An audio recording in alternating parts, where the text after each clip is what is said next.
mereka yang akan masuk kepada masa antikris. Masih bisa selamat, bisa, tapi taruhannya nyawa. Siapa yang tahan? Sekarang jualan gak laku aja gak tahan, ya kan? Ada yang bunuh diri, diperlakukan suami atau istri atau orang tua atau anak, ada yang bunuh diri. Apalagi nanti di masa antikris. Tapi sebelum itu terjadi, hari ini saudara dan saya diperdengarkan firman ini. Lapangkanlah, berbuatlah, bertindaklah, bekerjalah, ayolah, berusahalah. Dari sekarang ini beri dirimu kepada Tuhan. Karena apa? Karena akan tiba saatnya kita ini akan memperoleh kekuatan yang double porsi untuk menghadapi dunia ini. Kenapa Tuhan katakan lapangkanlah? Apalagi situasi sekarang ini, kondisi sekarang ini. Bagaimana caranya supaya kita boleh melakukan apa yang Tuhan minta dari hidup kita? Dikatakan tahun 2022 nanti kita akan penuh dengan benih. Wow, katakan wow. Kita kan sudah banyak pergumulan ini selama berapa tahun ini. Apalagi gereja kita. Mungkin bagi yang gak merasakan, puji Tuhan lah. Tapi khususnya bagi saya merasakan pergumulan gereja kita, pelayanan ini bukan main.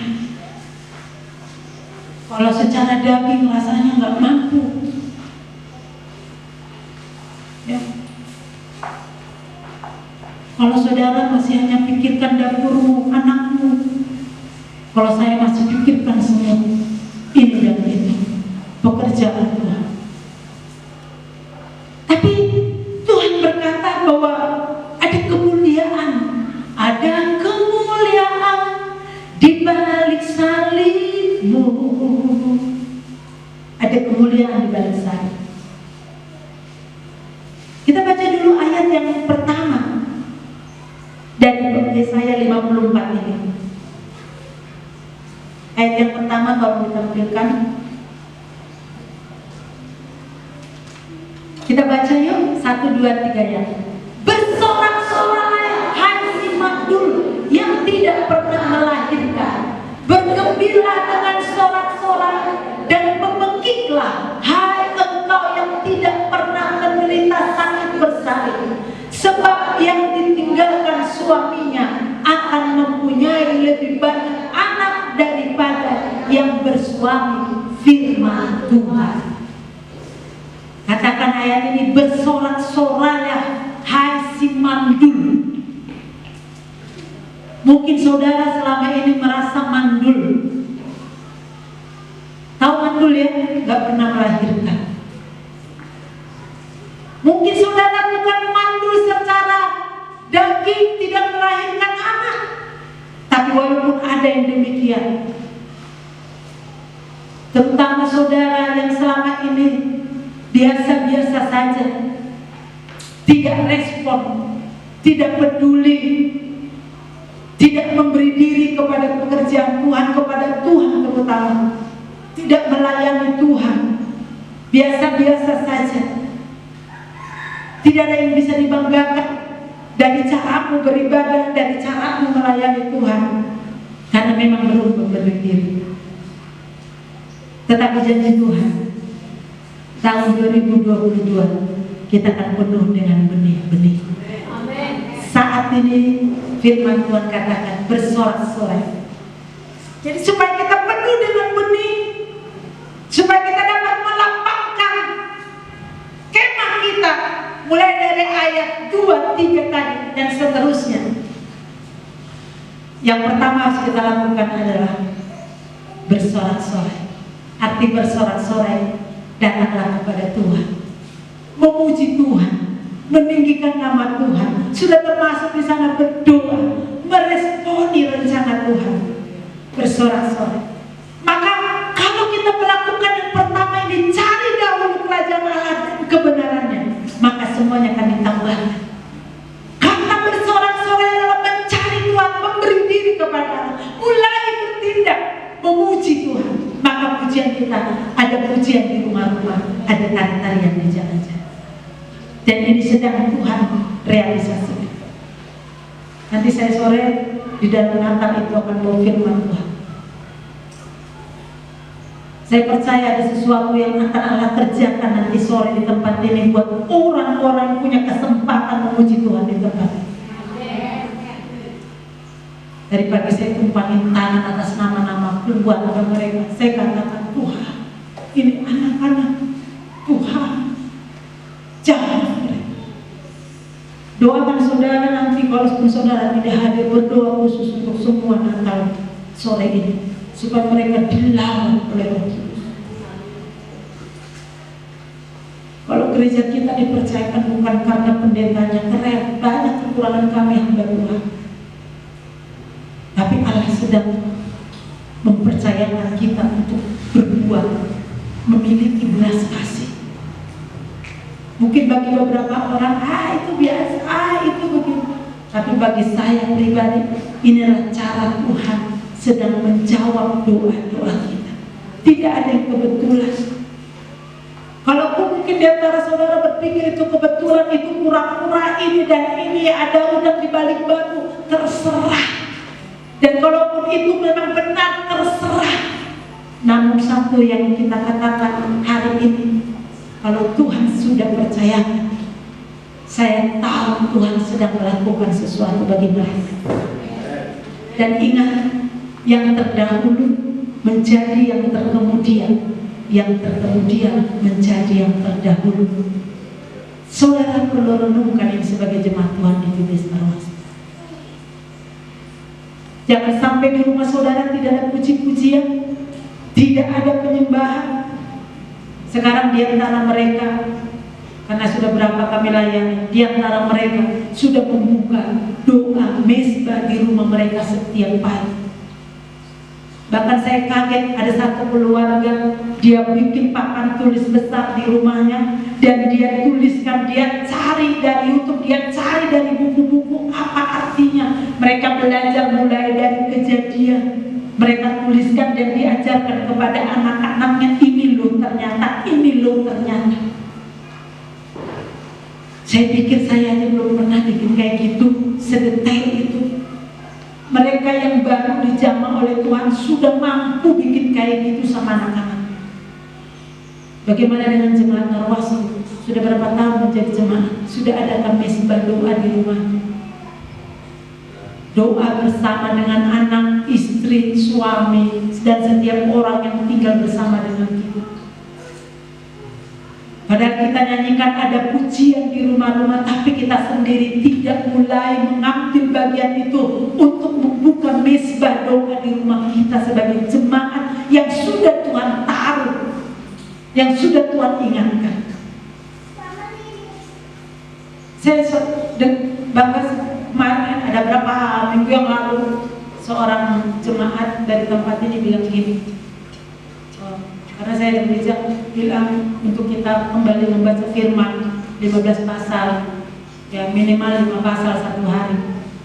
Lalu dia mulai terapkan untuk anaknya. Dia bilang anak-anaknya masih kelas 1, tapi dia bilang, nah sekarang saya suruh pagi-pagi harus baca, tak pagi tak apa tuh, harus baca firman Tuhan kelas 1. Membaca masih terbata-bata, tapi harus baca Alkitab 1 pasal.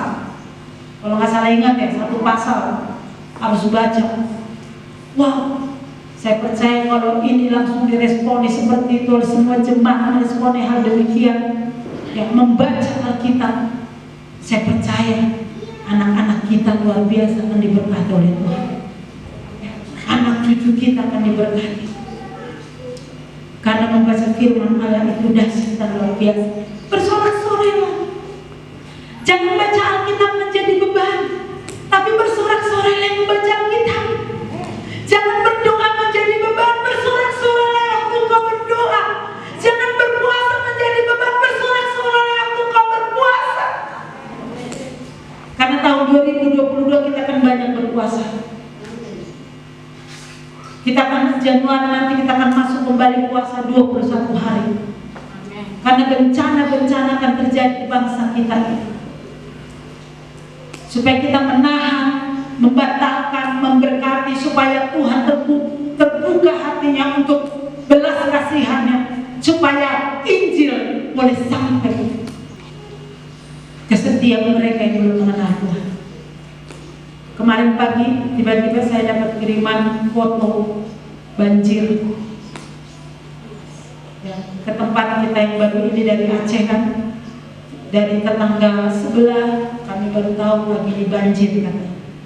Saya lihat rumah-rumah tenggelam, ya, atapnya tinggal kelihatan sedikit sebagian, ada yang terasnya sudah tenggelam, ya, dan musiknya adalah musik lagu sedih.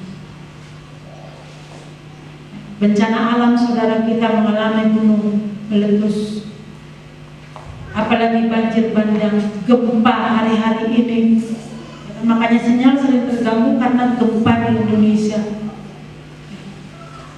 Dan saya percaya kalau Danau Toba sampai hari ini aman, karena Tuhan simpan untuk kedatangan yang kedua kali. Karena masih ada yang berdoa di Haji Batam Parapat. Banyak pendua-pendua datang ke daerah. Saudara nggak tahu itu, tapi begitu banyak pendua-pendua yang terbeban untuk Danau Toba ini, berdoa supaya gunung Matoba itu tidak meletus. So, kalau itu meledak, sepertiga dari dunia ini akan mengalami bencana alam besar-besar. Apalagi kita yang ada di daerah ini. Tapi saudara sudah dipercayakan tinggal di Jibatan Parapat. Mari ambil andil, karena janji Tuhan, orang yang berlindung kepadanya akan dijagai, disertai, diberkati oleh Tuhan. Bersorak-soraklah. Saudara, ini musim bagi kita untuk mewarisi kerajaan Allah. Ada berbagai musim. Sekarang lagi musim hujan di daerah kita. Semua dalam hidup kita ini ada musimnya. Musim akan selalu berganti, kasih Tuhan tetap abadi. Burung kota akan berubah sampai selamanya. Ku tetap percaya. Musim akan berganti. Rambut saja saudara. Siapa ibu-ibu ada kalanya rambutnya rontok banyak. Ada saatnya. Karena rambut kita pun mengalami 3 musim. Wah. Iya. 3 musim. Karena saya punya jurusan kecantikan, saya tahu ada musim keringnya. Makanya sering ada ketombe, ya kan? Tapi nggak selamanya kita ketombe. Itu lagi musim kering di kepala kita. Terus ada musim gugur, rontok. Jadi kalau ibu rontok rambutnya, oh ini mungkin lagi musim jamur. Aduh, gimana kalau aku botak? Oh benar, motor ngasih dipikirin. Ingat ada 3 musim. Lalu musim dia tumbuh kembali apa yang sudah rontok. Kulit pun begitu. Ulang saja ganti kulit. Kita pun begitu. Makanya jangan malas mandi. Pakai sekali-kali mandi pakai wastafel. Biar apa? Kulit matinya keluar. Ya enggak, kalau hanya pakai tangan enggak akan keluar itu semua. Ada musim. Di hidup orang percaya pun ada musim. Bahkan perempuan ada yang luluran ya, merontokkan kehitaman salah. Kalau hitam ya sudah dari sana aja biasain. Kecuali berendam air pemutih mungkin. Tapi jadi kanker. Ini musim mewarisi kerajaan Allah.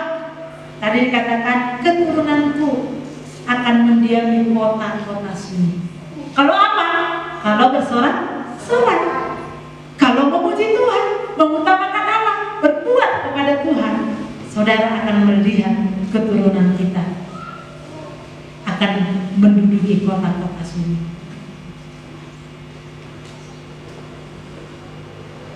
Lalu dikatakan saudara, ayat yang pertama dari dalam Yesaya, artinya pujilah Tuhan dengan segenap hati. Kalau saudara dan saya sampai datang ke gereja ini, beribadah, berjuang, saya selalu ingatkan ibu-ibu mau datang gereja kan, sudah mandi, berbedakan, ya lebih lama bedakan kita daripada menyembah Tuhan kan, ya karena kalau bedak itu mulai dari cuci muka, pasang alas bedak, udah pasang alas bedak, apalagi bagi ibu-ibu sudah pasang sunscreen, apalagi aduh banyak banget ribet, cuma muka sejokalan, seterapak tangan ini, terus habis itu pakai pelembab, apalagi pakai alas bedak. Udah alas bedak tabur, biar bapak-bapak tahu beliinnya. Ya, jangan cuma beli bedak baby mulu buat istri. Ya istri udah perlu bedak sekarang, apalagi udah usianya 40 tahun ke atas kayak saya ini, pakai bedak baby kayak baby-baby, bertak-bertak. Ya waduh nomor kita jadi baby-baby. Nah, supaya tahu bapak-bapak beliin istrinya, jangan cuma beli tua bisa. Beli rokok bisa, beli bedak istri gak bisa. Pengen lihat istri cantik, tapi belikan bedak cuma pipa. Sudah harus naik level dong, ya kan? Udah mulai nih level yang lain, karena kulitnya udah gak terima lagi pipa mungkin. Sudah ya, udah harus bedak, pakai bedak tabur dia minum sebentar, kipas-kipas supaya kelihatan. Habis itu barulah pasang celak. Waduh, saya ini pasang celak tadi merasa ada 5 menit karena susah mengukirnya. Ibu-ibu harus pindah ukir habis. Waduh, makan lagi itu ibu. Apalagi ukir bibir lagi. Bibirnya yang tipis supaya kelihatan agak tebel. Bibir yang tebel bisa ditipisi. Waduh, pinter tuh ibu-ibu tuh. Coba lihat ibu-ibu lah pakai lipstick tuh, mereka. Lipstiknya juga nggak satu warna. Dia tanya ibu-ibu, pinjam dong lipstiknya. Warna apa? Merah menor. Padahal bajunya merah jambu. Lalu lipstiknya merah menor. Diketawain orang, gak nyambung. Jangan sembung, katanya gak nyambung. Disesuaikan lagi sama baju, sesuaikan lagi sama mata, sesuaikan lagi sama tas. Itulah keindahan wanita. Makanya anak muda kalau menikah berpikir panjang, harus punya income, harus punya pekerjaan. Kalau masih nyandong, jangan coba-coba pacaran. Kasihan anak orang. Dia tadi nyuruh pakai Maybelline, tiba-tiba kawin samamu pakai bedak baby, main baby. Kasihan itu anak orang. Bilang dulu anak laki-laki, kasihan itu anak orang. Bapak-bapak ingin istrinya cantik, nggak pernah dibawa ke salon. Pengennya cantik deh. Terus harap pisau yang butek nak pisau yang buah. Kalau sigaret ada kop full, tuang dari kop full. Kalau yang pakai lipstik ni tangan lagi buah. Anak muda menikah itu berat. Apalagi kalau calonmu yang kau lirik-lirik, kukunya panjang. Ada lagi kukunya berwarna-warni, ada manik-maniknya lagi. Giginya pakai apa? Apa tuh yang penting? Pakai berlian lagi. Terus kau datang mau mendekati dia, kau nggak punya apa-apa, ya kasihan lah dia. Ya nanti aku sih mau pilih yang sederhana saja. Silakan. Tapi bukan berarti kau jadi malas, nggak kerja, cari yang sederhana, cari yang bau, cari yang jorok, cari yang malas. Aku sih nggak mau punya mantu yang kayak gitu. Mantu harus yang bersih. Sih.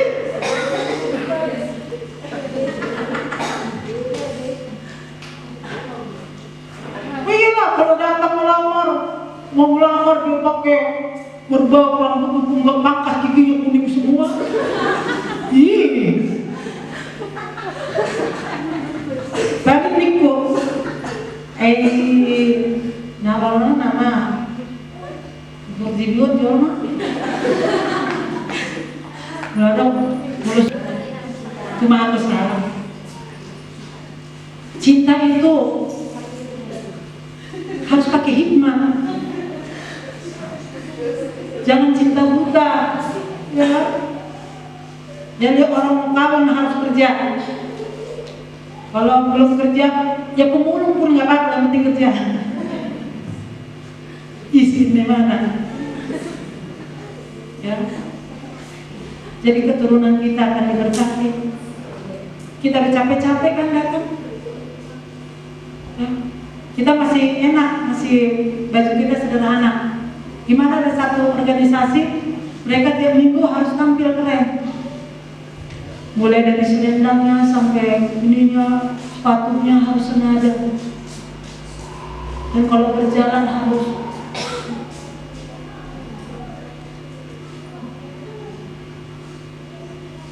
kita nggak memuji Tuhan dengan sungguh-sungguh. Emak-emak, jangan kesempatan. Saya juga dulu punya bayi. Tanya jemaat ini kalau saya pernah main-main dengan firman Tuhan dimanapun. Bahkan saya dulu masih ini, jangan alergi dengan kata dulu ya. Pertama kita merintis Tessa lahir. Tessa dulu emang gak bengkek tuh anak pertama. Nangis mulu kerjanya. Kadang saya buat bang gendong anak. Ayo pokok, saya gendong itu Tessa di belakang. Seminar nggak pernah ketinggalan. Waktu 3 anak, waktu itu mereka belum sekolah, jadi masih bebas bawa kemana. Anak nggak pernah jadi alasan bagi saya untuk tidak memuji Tuhan, apalagi untuk tidak melayani Tuhan. Ya kan? Saya bercerita, saya hamil, anak ketiga, anak kedua belum bisa jalan. Saya harus belajar ke Jakarta untuk buka TK. Waktu di Jalan Limba, saya ini orang Jakarta, saudara, bukan orang dari kampung-kampung. Saya besar di kampung-kampung, kagak. Saya cuma numpang lahir di kampung, di Jakarta saya, ya. Tapi saya nggak ingat Jakarta itu. Ku ingat aku dari Raja Bata. Kalau ku ingat Jakarta, aku nggak mau aku begitu. Tuh jalan setengah kilometer, 500 meter, ya setengah kilometer ya, 500 meter gereja. Saya kalau kokokan beli beras, lagi kalau bapak nggak ada, beras di kepala, dijujungkan. Anak pertama di sebelah kanan atau sebelah kiri lah, 2 anak, 1 digendong. Kadang si Tessa saya bilang pegang adikmu, beras di sini, anak nuntun kalau dua-dua bisa dibelanjakan, di belakang anak lagi. Bayangkan lah itu jalan. Tambah lagi hamil anak 4. Bisa bayangin? Enak. Jalan kaki setengah kilometer. Karena dia ngerasain, dia anaknya 3 tuh begitu. Besarin sendiri bersama dengan Tuhan. Enak dingin ya nak. Ya nggak bisa nyari mata darah ya ibu-ibu ini. Sakit pun ikat kepala biar bisa masak. Coba mama masakin. Senecit. Mulai anak pertama sampai anak kelima jojorkan. Anak kedua pat, anak ketiga, anak ada poleng, anak ini ulu, anak manyo, anak bebubur, anak kalau ini atau mulai kau ikat itu nak. Wah, mas sudah malu pak deh. Abang temu ini dong. Mengucap syukurlah. Jadi ibu-ibu jangan alasan. Makanya tuh teras pastori udah saya bikin pagarnya. Saya palangkan kalau hari Minggu.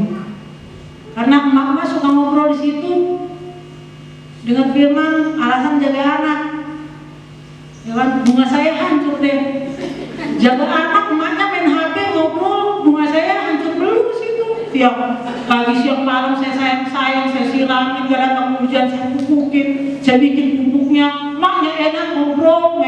pakai, di sini kami khotbah. Aduh. Tapi hari ini GBI Senawastu bertobat mama. Amin. Beri kemuliaan bagi Tuhan. Karena kalau saudara dengar dilatih begini nih, saudara tahun 2022 akan begitu lagi. Nggak ada alasan mama itu jaga anak, apalagi anak muda.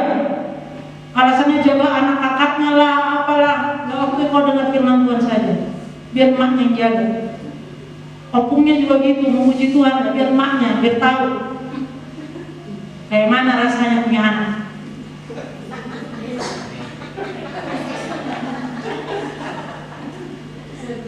Ya kan? Dulu kita mengalau ke mata, sonari jaga anak masing-masing. Tidak ada opak kasih. Unang jowo mak udah bapakmu, doang isi-isi, doang mah, aku revisi. Asal nikmati juga guna mereka lagi. Asal foto hitam balas budi tuna tua-tua. Sedi-sedi kok kamu silang tuna tua-tua. Unang do kolam bubuna terbagido. Apalah kesukaan dalam muitan orang bersedi-sedi. Melorot juga tua-tua buat sesuatu. Apa kesukaannya? Bawa. Yo. Saya dulu ke rumah mertua saya walaupun kami masih madrasah, nggak punya apa-apa. Saya kalau datang ke siap kasih bawa sesuatu. Karena saya tahu orang tua hidupnya nggak lama. Dan saya tahu betul apa kesukaan mertua saya. Mertua saya itu paling suka kepala ikan jail itu loh. Itu saja dibawain saya, kalau saya udah masak, waduh udah seneng banget. Jadi kalau saya datang itu kayak melihat malaikat dari mana gitu, kayak dari tujuh kayaan gitu datang, aduh menikmati kepala. Ada dulu dikit tuh, kepala ibe, dan ibe itu nanti itu pepubusi kan, baik itu luna. Apa kesukaannya? Nasihatnya saya dengar mertua saya saya pikir kayak orang tua saya. Mertua saya kalau bilang gini, nah mulu menurutku ya unang saya ada ikut sana baru ditunjuk di mana. Dan udah komputer udah dia nggak tahu. Oh idoman buat me. Jadi kalau lama menurutku ikut saya. Belum menurut gula unang nabut tarda. Karena coklat itu ada dengan pemutihnya. Begini sih kadangku. Kita menghargai orang kita, orang tua kita. Amin. Sekarang kita berbuat karena janji Tuhan kita akan bersorak-sorai. Si mandul yang gak pernah berbuat apa-apa kayaknya ya kita tinggalkan itu. Sekarang tiba saatnya kita bersorak-sorai. Ada benih di tangan kita, berbuat baik. Yang tidak berbuat baik kepada orang tua selama ini, ayo berlomba-lomba berbuat baik. Anak-anak yang kurang ajar selama ini, mari berubah. Karena engkau akan dipakai Tuhan luar biasa, akan diberkati Allah luar biasa. Kita akan melihat perubahan-perubahan yang besar tahun 2020. Karena janji Tuhan itu ya dan amin. Bahkan saudara, Tuhan akan membuat kita mampu untuk membentangkan kokoh pahat kita. Memang kita nggak mampu lah untuk melayani, untuk maju, untuk melakukan ini dan itu. Tapi kalau kita bersama dengan Tuhan, memuji Allah bersorak-sorai, itulah modal kita untuk mampu, karena kemampuan itu datang dari Tuhan. Sampai kita sendiri heran, kok bisa tuh menghadapi mertua yang begini modelnya. Kok aku bisa menghadapi pak main, mantu, apa yang menghadapi ya siapapun pimpinanku yang modelnya begini. Itu semua karena mujizat karunia Tuhan. Anugerah. Kalau cara daging enggak. Kita heran. Kok bisa aku lalui tahun ini ya? Kita heran. Karena apa? Karena kita menyembah Tuhan. Kekuatan itu dari mana? Kok aku bisa mengampuni ya? Kok aku mampu ya? Itu karena Tuhan. Kalau kita mempermuliakan nama Tuhan yang luar biasa. Saudara, ada kebenaran lagi yang lebih, maka dikatakan kita akan beri kekuatan, bahkan menaklukkan pujilah Tuhan dengan segenap hatimu. Ayo sekarang belajar memuji Tuhan dengan segenap hati, mengagungkan nama Tuhan. Kita lihat dulu Yunus pasal yang kedua ayat yang ke-6. Jangan sampai kita tunggu seperti ini baru kita menyembah Tuhan. Yunus pasal yang kedua ayat yang ke-6. Yunus 2 ayat yang ke-6. Saya akan bacakan, ya saudara baca di Alkitab saudara masing-masing. Yunus 2 ayat 6. Di dasar gunung-gunung aku tenggelam ke dasar bumi, pintunya terpalang di belakangku untuk selama-lamanya. Ketika itulah engkau naikkan nyawaku dari dalam liang kubur, ya Tuhan Allahku. Saudara, ini adalah pengalaman Yunus waktu dia menyimpang dari panggilan Tuhan, menuntut yang mengikuti kemauan, dan dia ditelan ikan, diizinkan Tuhan, dikirim Tuhan ikan. Perlindungan yang daripada Allah itu, tudung perlindungan itu diangkat dari dirinya. Maka ikan yang diutus oleh Tuhan memakan. Tetapi untungnya saudara, katakan untungnya, puji Tuhan, di dalam kekelaman, dalam kegelapan, Yunus itu masih bisa berdoa. Kadang seperti dalam neraka, Yunus ini di perut ikan, seperti di neraka gelap.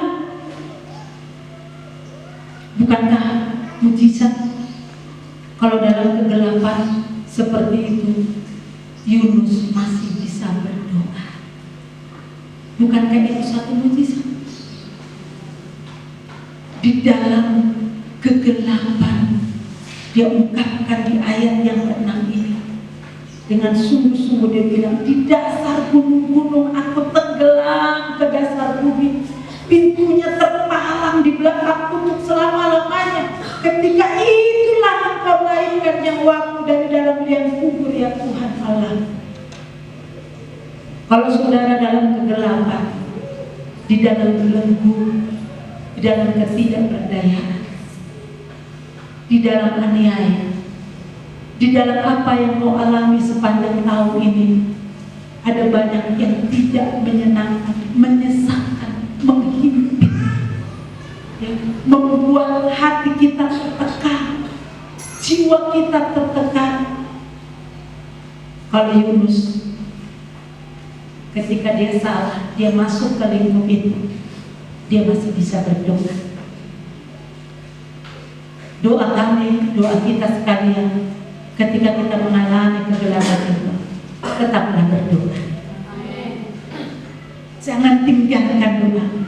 Panas hati kah engkau, jengkel kah engkau, sakit hati kah engkau? Tadi pagi anak-anak ditanya guru sekolah minggunya, siapa yang sakit di sini? Gak ada. Tapi tiba-tiba sakit, ada yang sakit katanya. Sakit apa kata gurunya? Sakit hati. Anak kecil yang tahu sakit hati. Tadi sakit badan, mereka bilang nggak ada. Mereka nalarnya sakit badan, tapi ada yang sakit lain, sakit hati. Anak kecil sakit hati. Walaupun sakit hati sembarang dinilai titik nolmu di dalam segala kegelapanmu, ambillah sikap Yunus, tetap menyembah Tuhan, tetap mempermuliakan nama Tuhan. Tuhan dengar gak di dalam kegelapan itu? Tuhan dengar. Allah itu luar biasa. Dia tetap sabar sama kita. Makanya kadang saya dikasih Tuhan juga kesabaran untuk lihat orang bertobat, untuk melihat anak-anak berubah, untuk melihat pasangan hidup bisa berubah. Ada saatnya saya diberi kesabaran juga, ketundukan di hadirat Tuhan. Di dalam kegelapan yang paling gelap, berjuanglah untuk berdoa. Yunus berjuang untuk berdoa. Akhirnya dia dilepaskan. Perut ikan adalah utusan Tuhan untuk membuat Yunus menyadari segala kelemahannya. Mari kita memuji mempermuliakan nama Tuhan. Bahkan ayat 9, saya bacakan ayat 9 dari pasal 3 Yunus itu dikatakan di situ, siapa tahu mungkin Allah akan berbalik dan menyesal serta berpaling dari murkanya yang bernyala-nyala itu, sehingga kita tidak binasa. Bisa saja kita tahu ini banyak hal jatuh bangun, tapi tetaplah berdoa. Engkau akan lebih kekuatan untuk memancangkan kokoh-kokoh patah. Kau nggak mampu, tapi berdoalah dalam kegelapan yang sedang kau alami. Berdoalah, jangan pernah putus asa, jangan pernah tinggalkan Tuhan, jangan pernah marah sama Tuhan. Bahkan ketika kau marah dengan orang lain, jangan pernah kau marah kepada Tuhan. Dan Tuhan akan memulihkan keadaan. Titik Yunus menaikkan syukur di tempat yang seperti neraka. Pujilah Tuhan setiap hari di tempat yang saudara juga rasakan seperti di neraka. Tetaplah puji Tuhan. Apapun yang kita lakukan, memuji dan menyembah Tuhan. Amin. Amin. Ayo memuji, di mana-mana kita memuji Tuhan, mengagungkan nama Tuhan, menyembah nama Tuhan. Coba lihat Yesaya 54. Yesaya 54 ayat yang ke-12.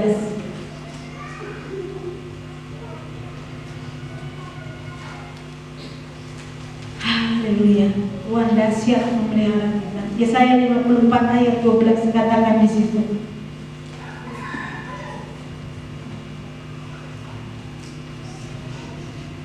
Aku akan membuat kemuncak-kemuncak tembokmu dari batu delima, pintu-pintu gerbangmu dari batu manika merah, dan segenap tembok perbatasanmu dari batu permata. Semua anakmu akan menjadi murid Tuhan, dan besarlah kesejahteraan mereka.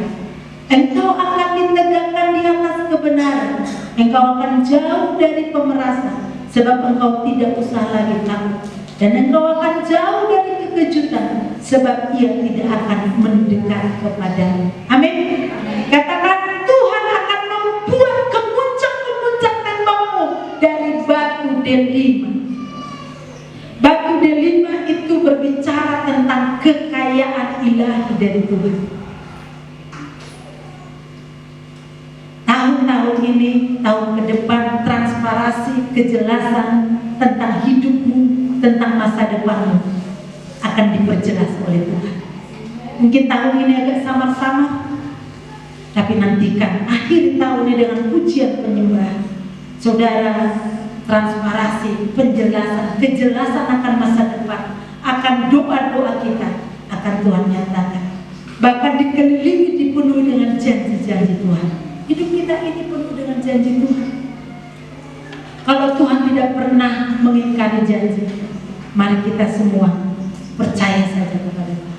Kesejahteraan, hubungan yang erat dengan Tuhan, bila mulai dari sekarang memuji-muji Allah, kita akan alami.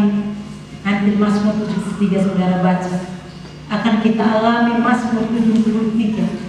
Saudara catat saja Mazmur 73 ayat 21 sampai 23. Allah akan memberkati kita luar biasa. Ya. Tuhan akan menjadikan batu delima, yaitu kekayaan ilahi dari Tuhan. Tahun 2022 memang dunia akan semakin susah, tapi orang-orang yang mengandalkan Tuhan. Walaupun engkau lihat orang yang tidak setia diberkati oleh Tuhan, kadang-kadang kau iri, dia gak setia, dia gak suka, dia tidak ikut melayani, kau diberkati, gak usah iri. Karena Tuhan katakan juga, kekayaan orang fasik akan disu. Tapi saya sangat percaya, orang-orang yang setia kepada Allah, yang sepertinya mungkin orang-orang yang setia di tahun-tahun ini seperti mengalami kesulitan, menjadi bahan ejekan, menjadi bahan tertawaan. Tetapi Kalau kita bersorak-sorai, arti bersorak-sorai adalah melipat gandakan pujian penyembahan kita kepada Allah. Tuhan akan memperlihatkan kuasa-Nya. Apa yang kau lihat pada orang yang tidak setia kepada Tuhan, engkau akan mengalami lebih lagi dari hal itu. Dan tahun depan adalah tahun di mana Tuhan mempermuliakan umat-Nya dengan kekuatan ilahi-Nya. Dia akan memberkati kita, jangan pernah putus asa. Mulai hari ini mari kita bangkitkan pujian penyembahan kita, persekutuan kita, doa-doa kita kepada Tuhan. Mari kita bangkit berdiri, kita akan memuji Tuhan.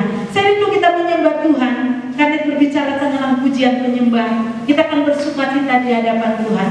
Kita mau deklarasikan pujian penyembahan kita ini, pengagungan kita tentang ada pujian di rumah-rumah dan tarian-tarian di jalan-jalan. Amin.